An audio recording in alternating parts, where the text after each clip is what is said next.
জয়গুরু। ওম শ্রী পরমাত্মনে নমঃ। সকলকে জানাই শুভেচ্ছা এবং যথাস্থানে প্রণাম। সনাতন ধর্মের সকল শাস্ত্রে চতুরাশ্রমের কথা বলা আছে। চতুরাশ্রম অর্থাৎ ব্রহ্মচর্য, গার্হস্থ, বানপ্রস্থ, সন্ন্যাস ইত্যাদি। তো এই যে চারটি আশ্রম, এই চারটি আশ্রমের কথা সনাতন ধর্মের প্রায় সব গ্রন্থেই উল্লেখ করা আছে। এর উদ্দেশ্য হলো এই যে এই চতুরাশ্রম ব্যতীত কোনো একজন মানুষ জীবনে পূর্ণতা লাভ করতে পারে না। এই চতুরাশ্রম বলতে আমরা বুঝি ব্রহ্মচর্য, এই সময় শরীর গঠন, শিক্ষা দীক্ষা ইত্যাদি। গার্হস্থ অর্থাৎ গৃহীর ন্যায় জীবন যাপন করা, গৃহী জীবন যাপন করা, সংসারে থেকে সংসারের দায় দায়িত্ব পালন করা এবং গৃহী জীবন যাপন করা, এটাই হলো গার্হস্থ।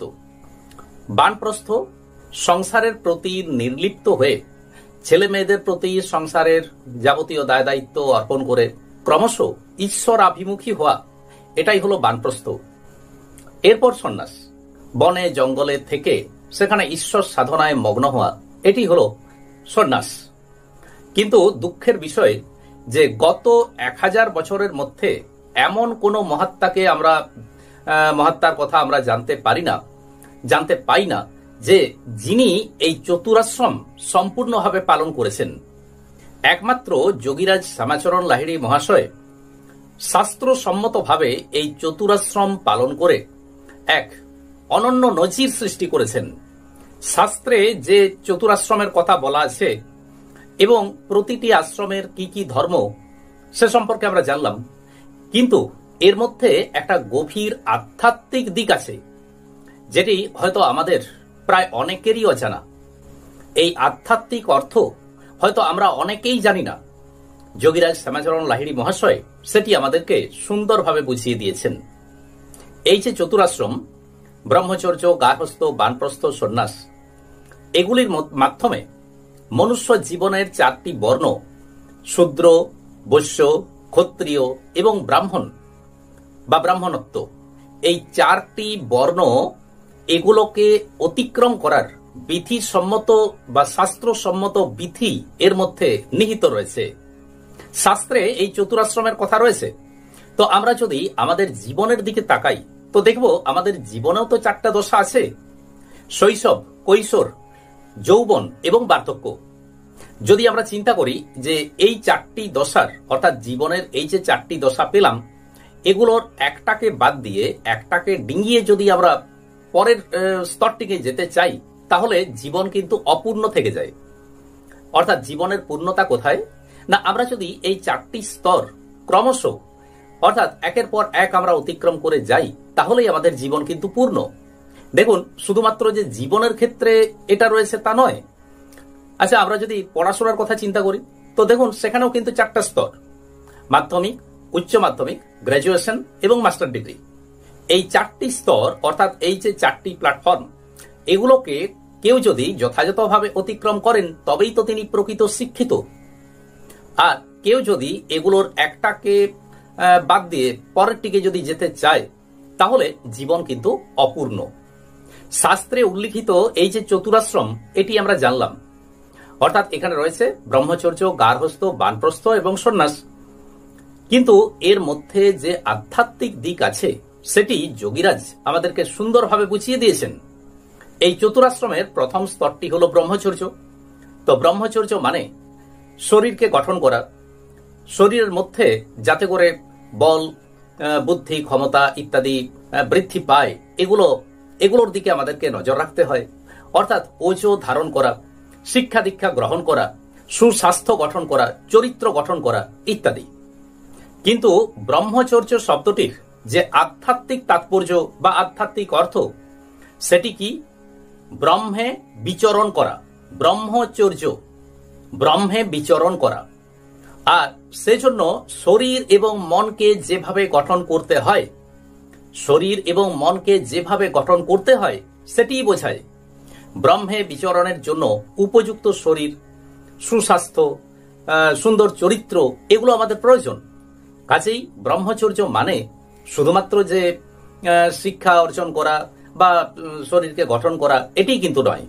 অর্থাৎ ব্রহ্মে বিচরণ করার জন্য উপযুক্ত শরীর এবং উপযুক্ত চরিত্র গঠন করা, এটিই হলো প্রকৃত ব্রহ্মচর্য। এবার পরের স্তরটি হলো গার্হস্থ্য। এখানে সৎভাবে স্ব উপার্জিত অর্থে জীবিকা নির্বাহ করা, গৃহ জীবন যাপন করা, সংসারী হওয়া এবং বংশ রক্ষা করা, শাস্ত্র জ্ঞান অর্জন করা, বৃদ্ধ পিতামাতার সেবা শুশ্রূষা করা এবং সামাজিক সাংসারিক বিভিন্ন দায় দায়িত্ব পালন করা। কিন্তু এই গার্হস্থ্যের যে আধ্যাত্মিক অর্থ, আধ্যাত্মিক তাৎপর্য, তা হল গৃহে বা দেহে অবস্থান করা। গার্হস্থ্য, গৃহে অবস্থান করা। শাস্ত্রে উল্লিখিত যে গার্হস্থ্য জীবন, তাতে আমরা কি দেখলাম না, তাতে দেখলাম সংসারে থেকে সংসারের দায় দায়িত্ব পালন করা, সংসারের মধ্যে বৃদ্ধ পিতামাতার সেবা শুশ্রূষা করা, সংসারের স্ত্রী ছেলে মেয়ে তাদের ভরণ পোষণ করা, এই সমস্ত দায় দায়িত্ব পালন করতে হয়। কিন্তু গার্হস্থ্যের যে আধ্যাত্মিক তাৎপর্য, তার মানে হলো এই যে গৃহে অর্থাৎ দেহের মধ্যে থেকে দেহের মধ্যে যে সমস্ত ইন্দ্রিয় ষড়রিপু ইত্যাদি রয়েছে, তাদের সাথে একত্রে অবস্থান করা। এর পাশাপাশি ইন্দ্রিয়গুলো এবং রিপুগুলো কিভাবে শরীরের মধ্যে কাজ করছে এ সম্পর্কে বিজ্ঞানসম্মত জ্ঞান অর্জন করা। এই গার্হস্থ শব্দটির আরো একটি অর্থ আছে। গার্হস্থ গৃহযুক্ত অস্ত, গৃহে অবস্থান করে, গৃহের মধ্যে অর্থাৎ এই দেহের মধ্যে অবস্থান করে ইন্দ্রিয় এবং রিপুগুলোর সাথে একত্রে বসবাস করে এদের বিষয়ে বিজ্ঞানসম্মত জ্ঞান অর্জন করা এবং ধীরে ধীরে এই সমস্ত ইন্দ্রিয় এবং রিপুগুলোকে অস্ত দেওয়া অর্থাৎ বিদায় দেওয়া। তার মানে এই যে রিপু এবং ইন্দ্রিয়গুলোকে জয় করা। গার্হস্থ আশ্রমের আরেকটা বৈশিষ্ট্য হলো, একটা বিশেষত্ব হলো, এই সময় সংসারী হওয়া, বিবাহ করা। বিবাহ করা মানে কি? বংশ রক্ষা করা। বিবাহ করা মানে হলো বংশ রক্ষা করা, অর্থাৎ সৃষ্টিকে বজায় রাখা। এর মানে হলো চঞ্চল প্রাণের ধারাবাহিকতা, এটিকে বজায় রাখা। পরের আশ্রমটি অর্থাৎ তৃতীয় আশ্রম হলো বানপ্রস্থ। শাস্ত্রে বলা আছে বা পণ্ডিতেরা বলেন যে এই বানপ্রস্থের উদ্দেশ্য হলো সংসারের কর্মকোলাহলের বাইরে গিয়ে ঈশ্বর সাধন করা। কিন্তু আমরা যদি ভালো করে চিন্তা করে দেখি তো দেখব এই বানপ্রস্থ শব্দটির মধ্যে সংসার থেকে দূরে থাকার কোনো ইঙ্গিতই নেই এবং যোগীরাজ সেটি আমাদেরকে সুন্দরভাবে ব্যাখ্যা করেছেন। বানপ্রস্থ এই শব্দটির মধ্যে দেখুন দুটি রয়েছে শব্দ, একটি বান এবং একটি প্রস্থ।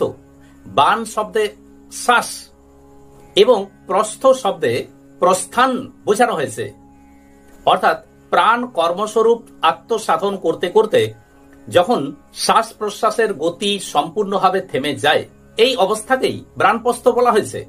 তখন আর বাইরের শ্বাস প্রশ্বাস নেবার প্রয়োজন থাকে না, অর্থাৎ শ্বাসকে প্রস্থান দেওয়া। বানপ্রস্থ, বান শব্দের অর্থ কি পেলাম? শ্বাস, আর প্রস্থ অর্থাৎ প্রস্থান। এই অবস্থায় বাইরের শ্বাস প্রশ্বাস নেওয়ার আর প্রয়োজন থাকে না, অর্থাৎ শ্বাসকে বিদায় দেওয়া হলো। যোগী যখন এই অবস্থায় উপনীত হন তখন সংসারের প্রতি তার সমস্ত আকর্ষণ আপনা আপনি দূর হয়ে যায়। কাজেই এই অবস্থায় বাহ্য সংসার ত্যাগের কোনো প্রশ্নই নেই। এর পরের আশ্রমটি অর্থাৎ শেষ আশ্রমটি হলো সন্ন্যাস আশ্রম। সন্ন্যাস কি? সন্ন্যাস হলো সম্পূর্ণভাবে ত্যাগ অবস্থা। কিন্তু যখন বাহ্য শ্বাস নেই তখন কোনো প্রকার আকর্ষণই নেই, অর্থাৎ সংসারের প্রতি আর কোন রকম আকর্ষণই থাকে না। এটি প্রকৃতপক্ষে ত্যাগ অবস্থা। ত্যাগ অর্থে যে কোনো কিছু আমি ছেড়ে দিলাম বা সুখ ভোগ এবং সংসার থেকে দূরে রইলাম, এমনটা কিন্তু নয়।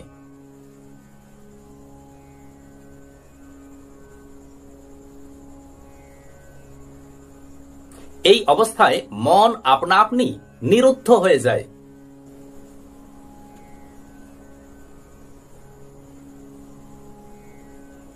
তখন ত্যাগ আপনা আপনি আসে। তার জন্য সংসার ত্যাগ করে বনে জঙ্গলে পাহাড়ের গুহায় চলে গেলাম, এটার কোনো প্রয়োজন নেই। আর এই আত্মসাধন কর্ম করতে করতে যে অবস্থা প্রাপ্ত হওয়া যায়, এটি সংসার ত্যাগ করে যে আমি সন্ন্যাস আশ্রম গ্রহণ করব, তার জন্য আমি সংসার ত্যাগ করে চলে গেলাম মঠ মিশন মন্দির টন্দিরে আমি থাকতে লাগলাম, তো সেখানে গেলাম ঠিক কথাই, কিন্তু আত্মসাধনের মাধ্যমে বাহ্য শ্বাস যখন নিরুদ্ধ হয়ে যায়, যখন ত্যাগ আপনা আপনি আসে, প্রাণ যখন স্থির হয়ে যায়, সেই যে অবস্থা, এটি কিন্তু মঠ মন্দির মিশনে গিয়ে সেই অবস্থাকে লাভ করা যায় না। কারণ তখনও সেই অবস্থাতে, অর্থাৎ মঠ মিশন মন্দির পাহাড়ের গুহায় গেলাম, কিন্তু তখনও প্রাণ চঞ্চল থাকে, শ্বাস বহির্মুখী থাকে। আর এই যে সন্ন্যাস আশ্রম গ্রহণ করলাম, হ্যাঁ আমি সংসার ত্যাগ করে চলে এসেছি, কোনো মঠ মিশনে আছি, তো এটা তো একটা ছলনা মাত্র, এটা কিন্তু প্রকৃত ত্যাগ নয়।